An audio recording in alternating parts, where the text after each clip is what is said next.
नमस्कार दोस्तों। एक बहुत ही कॉमन प्रॉब्लम है जिसको हम कहते हैं फिस्टुला इन एनो, यानी कि आपकी जो एनस होता है उस वहाँ पे फिस्टुला हो जाता है। इसको नॉर्मल भाषा में हम बगंदर भी कहते हैं। और ये एक ऐसी प्रॉब्लम होती है जिसको कई पेशेंट्स को ये बार बार होती है। पेशेंट जिसको हम रेकरेंट फिस्टुला कहते हैं, तो पेशेंट रेकरेंट फिस्टुला के साथ आते हैं, यानी ऑपरेट कराया फिर हो गया, ऑपरेट कराया फिर हो गया। तो आज हम ऐसी ही प्रॉब्लम के बारे में बात करने वाले हैं कि इसका सटीक इलाज, जिससे पेशेंट को परेशानी कम हो और इसका इलाज भी सक्सेसफुली हो जाए, उसके बारे में बात करने वाले हैं। मैं doctor Sukhvinder Singh Saggu, director of GI minimal access and bariatric surgery at CK Birla hospital, New Delhi. तो दोस्तों, ये जो फिस्टुला होता है, बेसिकली पहले तो हम पता करें कि फिस्टुला और फिशर में क्या फ़र्क होता है।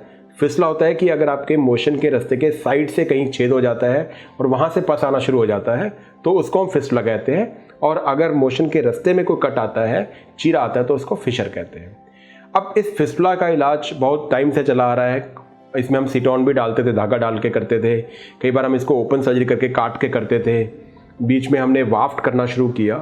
तो जो बहुत सी रिसर्च अवेलेबल है और साइंस ये कहती है अभी कि इन सब के द्वारा फिस्टुला दोबारा होता है। और इसका मुख्य कारण ये होता है कि अगर फिस्टुला का एक भी ट्रैक, यानी कोई भी ट्रैक फिस्टुला के अंदर जा रहा है और उसके सेकेंडरी ट्रैक्स हैं, अगर कोई भी ट्रैक रह जाता है, छोटा सा भी अगर इन्फेक्शन का फोकस रह जाता है, तो उसके दोबारा होने के चांसेस हो जाते हैं।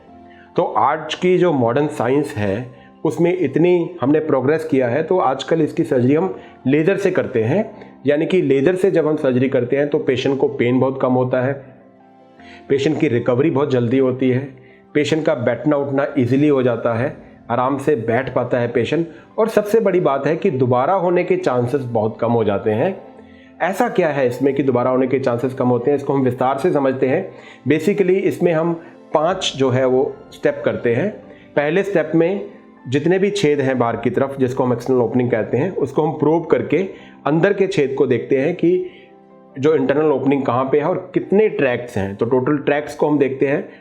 नंबर 2 स्टेप में हम क्या करते हैं कि उसको अंदर से क्यूरेट करके, जितने भी ट्रैक है अंदर से क्यूरेट करके, उसमें से जो भी डेब्री पड़ा हुआ है, इन्फेक्शन का फोकस पड़ा हुआ है या कुछ भी पड़ा हुआ है, तो हम उसको पहले बाहर निकालते हैं। तीसरे स्टेप में हम उसको नॉर्मल सलाइन, बीटाडीन और हाइड्रोजन पेरोक्साइड से अच्छे से वॉश करते हैं। चौथा स्टेप हमारा आता है जब हम उसकी फिस्टुलोस्कोपी, जिसको हम कहते हैं कि फिस्टुला के अंदर हम जाते हैं और कैमरे में देख के, मॉनिटर पे देख के उसको अंदर ट्रैक देखते हैं कि इस ट्रैक से कोई अगला ट्रैक भी निकल रहा है। तो इससे हमें, यानी कि ये देखो कि हम उस पतले से ट्रैक के अंदर जा रहे हैं, जो कि 20 टाइम जो उसका मैग्नीफिकेशन होता है, और उसमें हमें बड़े आराम से जो आगे के ट्रैक्स मिल जाते हैं। तो हम सारे ट्रैक्स को अंदर देखते हैं, ये इंश्योर करते हैं कि इतने ट्रैक्स टोटल उसमें आ गए हैं। और जो 5वां जो स्टेप होता है हमारा, वो सबसे इंपॉर्टेंट होता है। उसमें हम उसको डायोड लेज़र, जो कि 1470 नैनोमीटर का जो डायोड लेज़र हम इसमें यूज़ करते हैं, और जितने भी ट्रैक्स हैं उसको अंदर से बर्न करते हुए आते हैं। ये समझिए कि तकरीबन 10 जूल पर सेंटीमीटर के हिसाब से उसको एनर्जी हम देते हैं, और अंदर से जितने भी ट्रैक्स हैं उसको अंडर विजन, उसको देख के और उसको जो है हम बर्न करते हुए आते हैं, ताकि एक भी 0.001 सेंटीमीटर का फोकस भी अंदर बचना नहीं चाहिए। इन्फेक्शन अगर बच जाएगा तो उसके दोबारा होने के चांसेस होंगे। तो इतनी माइन्यूटली हम इसको करते हैं कि दोबारा होने के चांसेस जो है इसमें होते नहीं हैं। तो कई पेशेंट आते हैं जिसमें कॉम्प्लेक्स फिस्टुला होता है, तो हम उसमें फिर साथ में लिफ्ट भी करते हैं, लाइगेशन ऑफ इंटरस्फिंक्टरिक फिस्टुलर ट्रैक्ट। जो इंटरस्फिंक्टरिक फिस्टुला होता है उसको हम लाइगेट करके उसका डिस्कनेक्ट भी कर देते हैं, जिससे बिल्कुल कम हो जाते हैं दोबारा होने के चांस। तो ये एक मॉडर्न टेक्निक है जिसको हम काफ़ी सालों से, वैसे तो हम कर रहे हैं, 5-6 साल से तो हम इस लेज़र को कर रहे हैं। बड़ा ही सक्सेसफुल इसके रिजल्ट्स हैं। दोबारा पेशेंट को होता नहीं है, पेशेंट बड़ा ही कंफर्टेबल रहता है उठना बैठना। अगर ओपन सर्जरी करते हैं तो 3-4 हफ्ते पेशेंट बेड पे ही रहता है, हीलिंग होती है, बैठा नहीं जाता। तो इसमें पेशेंट जो है आराम से बैठ सकता है।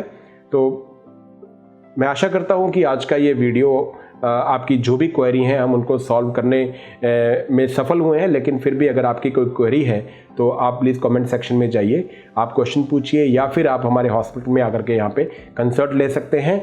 और इस फिस्टुला की सर्जरी को बार बार कराने की बजाय एक ही बार करवा करके पेनलेस तरीके से, बहुत कम पेन में आप सफलता से इसका इलाज कर सकते हैं। धन्यवाद।